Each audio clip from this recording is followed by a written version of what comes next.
노후에 정말 팔자 좋은 사람은 어떤 사람일까요? 돈이 많아서일까요? 자식이 잘 돼서일까요? 아니면 건강이 좋아서일까요? 그런데 주변을 잘 보면 꼭 그렇지만은 않습니다. 서울 외곽에 사는 71살 박정호님 이야기를 잠깐 해보겠습니다. 이분은 두 자녀가 모두 가정을 꾸렸지만 생활비나 돌봄을 자식에게 기대하지 않습니다. 명절에도 괜히 오느라 힘들지 말라며 먼저 말리는 사람입니다. 겉으로 보면 조금 외로워 보일 수도 있겠지만 이상하게도 박정호님은 또래들보다 훨씬 편안해 보입니다. 늘 급할 것도 없고 표정도 한결 여유롭습니다. 우리는 흔히 이렇게 생각합니다. 나이 들면 자식이 있어야 편하고 기대야 덜 외롭다고 말이죠. 하지만 정말 그럴까요? 오히려 기대가 많을수록 마음은 더 불편해지는 건 아닐까요? 통계청 자료를 보면 노년기 가족 갈등의 가장 큰 원인은 돈이나 돌봄 그 자체보다 서로에 대한 기대가 어긋날 때 생기는 감정 문제라고 합니다. 기대가 커질수록 서운함도 함께 커진다는 이야기입니다.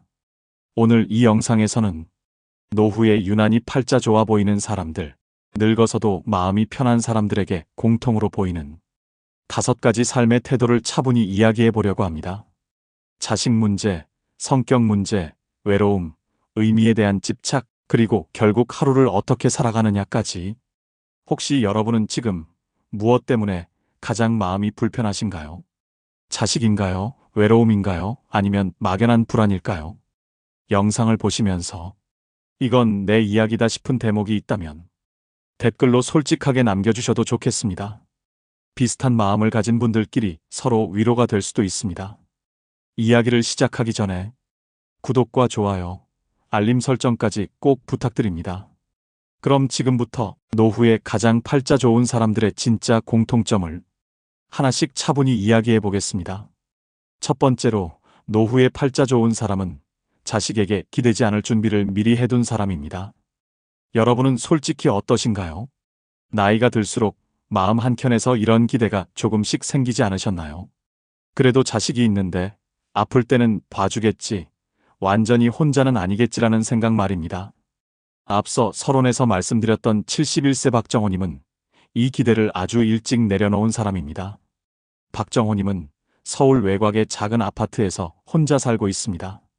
두 자녀 모두 결혼해 각자의 삶을 살고 있지만 생활비나 돌봄 문제를 자식 이야기로 꺼내지 않습니다. 명절이 다가와도 먼저 전화를 걸어 이렇게 말한다고 합니다. 괜히 오느라 힘들지 말고 너희 일정대로 살아라.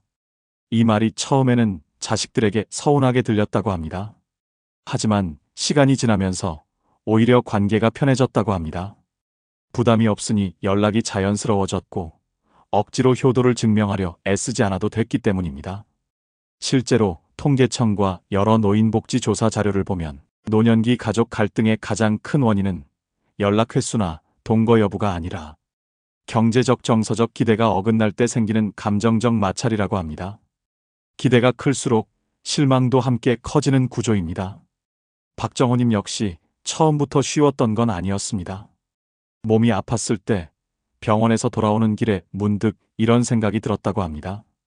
이럴 땐 자식한테 전화해야 하나. 그 순간 잠시 망설였지만 결국 스스로 해결하는 쪽을 택했습니다. 동네 병원을 미리 알아두고 약을 챙기고 이웃에게 비상 연락처를 남겨두는 식으로 조금씩 기대 대신 준비를 쌓아갔습니다.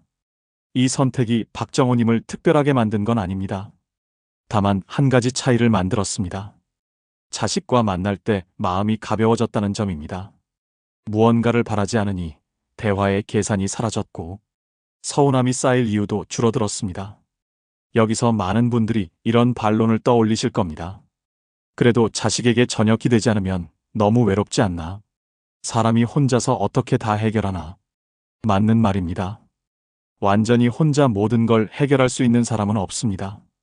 하지만 중요한 건 기대의 방향입니다.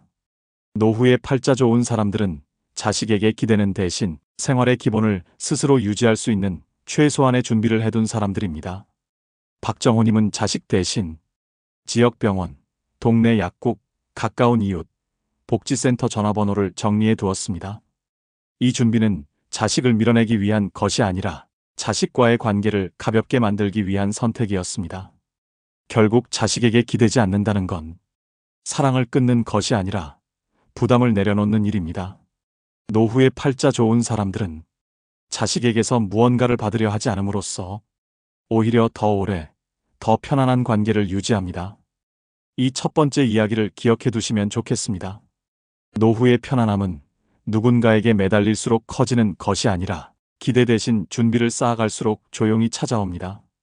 두 번째로, 늙어서 편한 사람은 평생 참아온 성격을 끝까지 미덕으로 붙잡지 않는 사람입니다. 여러분은 이런 말에 익숙하지 않으신가요? 내가 참아야지, 내가 어른이니까 넘겨야지, 지금까지 이렇게 살아왔잖아. 젊을 때는 이 참는 성격이 가족을 지키고 직장을 버티게 하고 관계를 유지하게 해줬을지도 모릅니다. 하지만 노후에 들어서면서 이 성격은 서서히 다른 얼굴을 드러냅니다. 몸이 먼저 반응하고 마음이 먼저 지쳐버립니다. 경기도에 사는 68세 김선희님 이야기를 해보겠습니다. 김선희님은 평생을 참고 살아온 사람입니다. 시댁에서도 직장에서도 자식 앞에서도 늘 한 발 물러섰습니다. 말보다 침묵이 익숙했고 불편해도 웃으며 넘기는 것이 몸에 밴 사람이었습니다. 그런데 은퇴 후 몇 년이 지나면서 몸이 이상 신호를 보내기 시작했습니다. 속이 자주 답답했고 이유 없이 잠이 깨는 날이 많아졌습니다. 병원에서는 특별한 이상이 없다는 말만 반복됐습니다. 의사가 이렇게 말했다고 합니다. 검사상 큰 문제는 없는데 스트레스가 꽤 쌓이신 것 같습니다. 그 말을 듣는 순간 김선희님은 문득 이런 생각이 들었다고 합니다. 나는 평생 화를 낸 적이 없는데 왜 스트레스가 쌓였다는 걸까? 사실 김선희님은 화를 안 낸 게 아니라 화를 밖으로 내보내지 않았을 뿐이었습니다. 참는 성격은 사라지지 않고 몸 안에 그대로 남아 있었던 겁니다.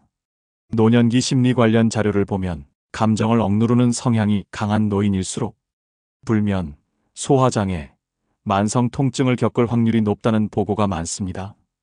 참는 것이 곧 괜찮다는 뜻은 아니라는 이야기입니다. 김선희님은 그제서야 아주 작은 변화를 시도하기 시작했습니다. 크게 싸우거나 성격을 바꾸겠다는 결심은 아니었습니다. 다만 불편한 상황에서 예전처럼 웃어넘기지 않기로 했습니다. 자녀에게도 이렇게 말하기 시작했습니다. 그건 내가 하기엔 좀 힘들다. 이번에는 너희가 알아서 해주면 좋겠다. 처음에는 입이 잘 떨어지지 않았다고 합니다.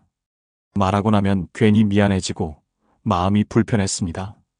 하지만 놀랍게도 세상은 크게 달라지지 않았습니다. 자식은 생각보다 잘 이해했고 관계가 깨지지도 않았습니다. 여기서 많은 분들이 이렇게 말씀하십니다. 이 나이에 성격이 어떻게 바뀌나? 지금 와서 그러면 주변에서 이상하게 보지 않겠나? 맞습니다. 성격은 쉽게 바뀌지 않습니다. 그래서 중요한 건 성격을 바꾸는 게 아니라 참는 방식을 조금 내려놓는 것입니다. 모든 걸 다 말하라는 게 아니라 적어도 몸이 먼저 아플 정도로는 참지 말자는 이야기입니다. 김선희님은 요즘 이렇게 말한다고 합니다. 참는 게 나쁜 건 아니었지만 이제는 나를 아프게 하면서까지 참을 필요는 없다는 걸 알겠다. 노후에 편한 사람들은 참아온 자신을 부정하지 않습니다. 다만 그 성격을 노후까지 끌고 가지 않을 뿐입니다. 그 선택 하나가 몸을 살리고 마음을 가볍게 만듭니다. 이 두 번째 이야기를 기억해 두시면 좋겠습니다. 노후의 평안은 더 착해져서 오는 것이 아니라 나를 덜 희생시키는 순간부터 시작됩니다. 세 번째로, 노후에 팔자 좋은 사람은 외로움을 없애려 하지 않고 다루는 법을 아는 사람입니다. 여러분은 혹시 이런 생각을 해보신 적 없으신가요? 사람이 없어서 외로운 게 문제다. 혼자 있으면 우울해질 수밖에 없다는 생각 말입니다. 그래서 많은 분들이 노후에 더 바빠지려고 합니다. 모임을 늘리고 약속을 채우고 사람 속으로 일부러 들어갑니다. 하지만 이상하게도 그렇게 애쓸수록 마음은 더 허전해집니다. 대전에 사는 74세 이명숙님 이야기를 해보겠습니다.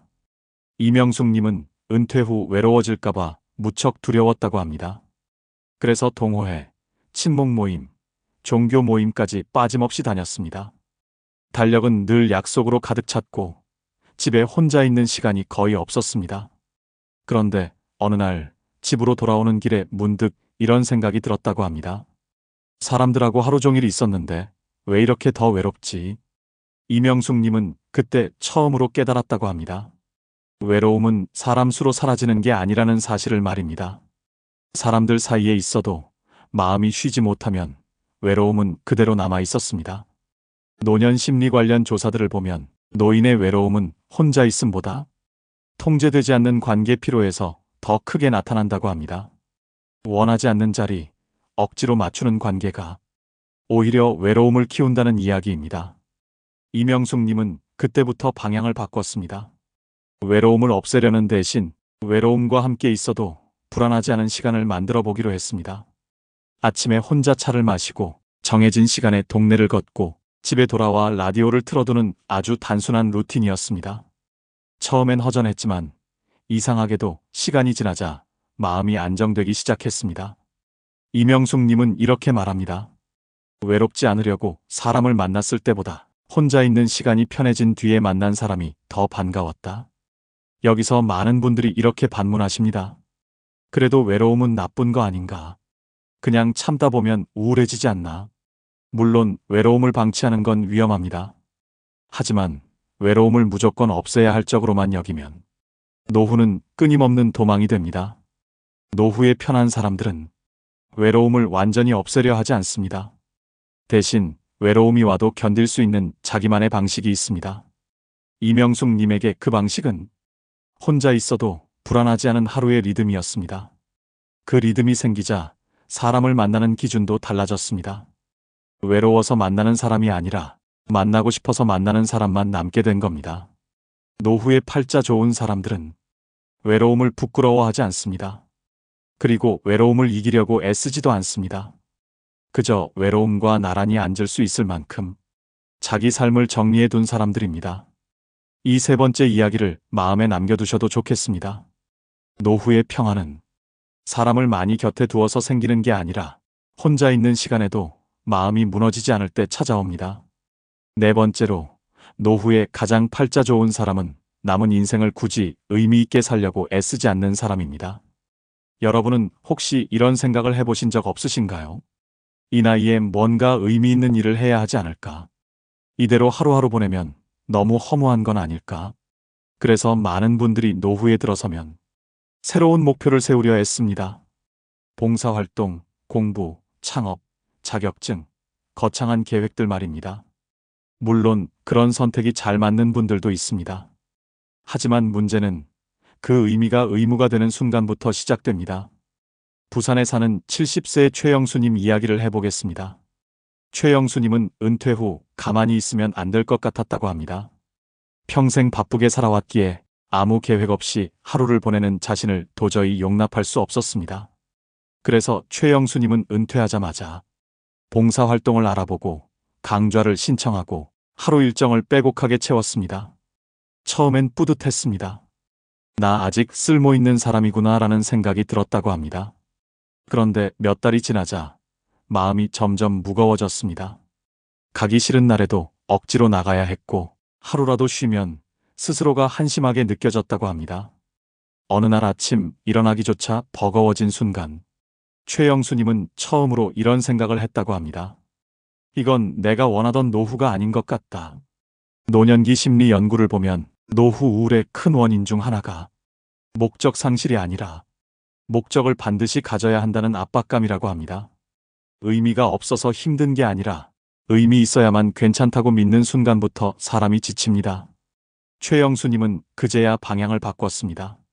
의미를 찾으려는 노력을 잠시 내려놓고 그날그날 몸과 마음이 편한지를 기준으로 하루를 보내기 시작했습니다. 아무 계획 없이 산책을 하고 늦잠을 자고 굳이 누군가에게 도움이 되지 않아도 괜찮다고 스스로에게 허락했습니다. 처음엔 허무함이 몰려왔다고 합니다. 이렇게 살아도 되나 하는 불안이 따라왔습니다. 하지만 이상하게도 시간이 지나자 그 허무함은 조금씩 잦아들었고 대신 마음이 가벼워지기 시작했습니다. 최영수님은 이렇게 말합니다. 의미를 찾으려고 애쓸 때보다 아무 의미 없어 보여도 편안한 날이 더 좋더라. 여기서 많은 분들이 이렇게 반문하십니다. 그럼 그냥 흘려보내듯 살아도 괜찮다는 말인가? 그건 너무 무책임한 거 아니냐? 하지만 노후의 팔자 좋은 사람들은 삶을 대충 사는 사람들이 아닙니다. 다만 남은 인생을 증명하려 하지 않을 뿐입니다. 누군가에게 보여주기 위한 의미, 스스로를 평가하기 위한 목표에서 조용히 한 발 물러선 사람들입니다. 의미를 내려놓는다고 해서 삶이 텅 비는 건 아닙니다. 오히려 의미를 강요하지 않을 때 삶은 훨씬 숨 쉴 공간을 얻게 됩니다. 노후에 편한 사람들은 이 정도면 괜찮다는 기준을 스스로에게 허락할 줄 아는 사람들입니다. 이 네 번째 이야기를 마음에 남겨두셔도 좋겠습니다. 노후의 평안은 남은 인생을 특별하게 만들겠다고 애쓰는 데서 오지 않습니다. 그저 특별하지 않아도 괜찮다고 인정하는 순간 조용히 시작됩니다. 다섯 번째로 결국 가장 편하게 늙는 사람은 오늘 하루를 잘 사는데 집중하는 사람입니다. 여러분은 하루를 마치며 어떤 생각을 가장 많이 하시나요? 앞으로 어떻게 살아야 하나? 이 나이에 뭘 더 준비해야 하나라는 생각이 먼저 떠오르지 않으신가요? 노후가 힘들어지는 가장 큰 이유 중 하나는 앞으로 남은 시간을 한꺼번에 떠안으려 하기 때문입니다. 남은 인생 전체를 잘 살아야 한다는 부담은 오늘 하루조차 버겁게 만듭니다. 전북에 사는 72세 박정숙님 이야기를 해보겠습니다. 박정숙님은 몇 년 전까지만 해도 잠자리에 들 때마다 불안했다고 합니다. 앞날에 대한 걱정이 머릿속을 떠나지 않았기 때문입니다. 자식 문제, 건강 문제, 돈 문제까지 생각은 늘 내일과 내년으로만 향해 있었습니다. 그러다 어느 날 몸이 지쳐 쓰러진 뒤 의사로부터 이런 말을 들었다고 합니다. 앞으로를 너무 한꺼번에 걱정하시는 것 같습니다. 그 말이 박정숙님의 마음에 오래 남았다고 합니다. 그날 이후 박정숙님은 생각의 방향을 조금 바꿨습니다. 앞으로 10년을 어떻게 살지 고민하는 대신 오늘 하루만 잘 넘겨보자는 기준을 세웠습니다. 아침에 일어나 밥을 먹고 집 근처를 천천히 걷고 해가 질 무렵 창문을 열어 바람을 느끼는 것. 아주 사소한 일상이었지만 그 하루가 무너지지 않으니 마음도 덜 흔들렸습니다. 박정숙님은 이렇게 말합니다. 내일을 생각 안 하니까 오늘이 좀 편해졌어요.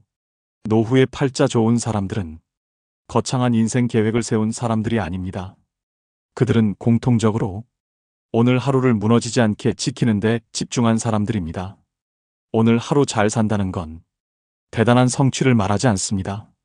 아프지 않게 밥을 먹고 마음 상하지 않게 사람을 대하고 괜히 자신을 몰아붙이지 않고 하루를 마치는 것. 그 정도면 충분합니다. 여기서 많은 분들이 이렇게 말합니다. 그렇게 살다 보면 너무 아무것도 안 남는 거 아닌가. 나중에 돌아보면 허무하지 않겠나? 하지만 앞서 이야기한 것처럼 노후에 편한 사람들은 남길 인생을 살지 않습니다.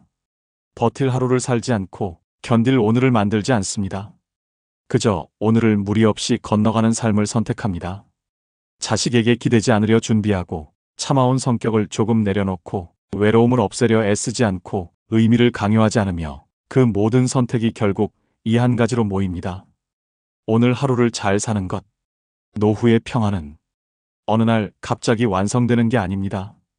잘 버틴 하루가 쌓여 조용히 만들어지는 결과입니다. 이 다섯 번째 이야기를 마음에 남겨두셔도 좋겠습니다. 노후에 가장 팔자 좋은 사람은 미래를 다 해결한 사람이 아니라 오늘을 무사히 살아낸 사람입니다.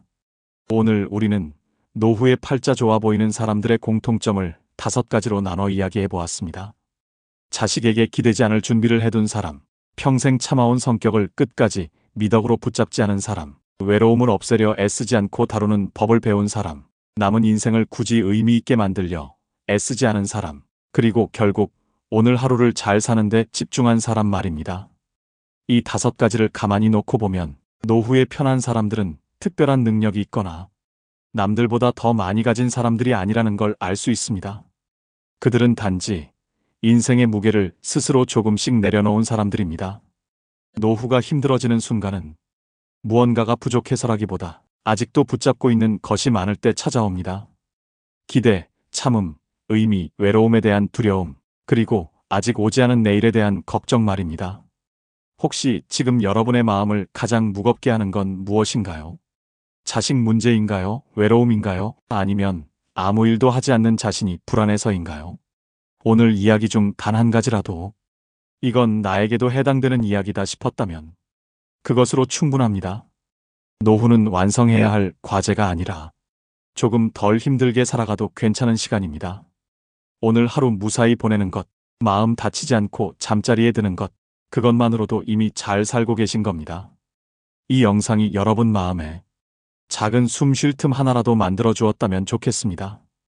여러분은 노후를 앞두고 또는 이미 노후를 살면서 가장 내려놓고 싶은 것이 무엇인가요? 댓글로 남겨주시면 비슷한 마음을 가진 분들께 큰 위로가 될 수 있습니다. 영상이 도움이 되셨다면 구독과 좋아요, 알림 설정까지 꼭 부탁드립니다. 다음 영상에서도 조금은 느리지만 훨씬 편안한 인생 이야기를 함께 나누겠습니다. 지금까지 함께 해주셔서 감사합니다.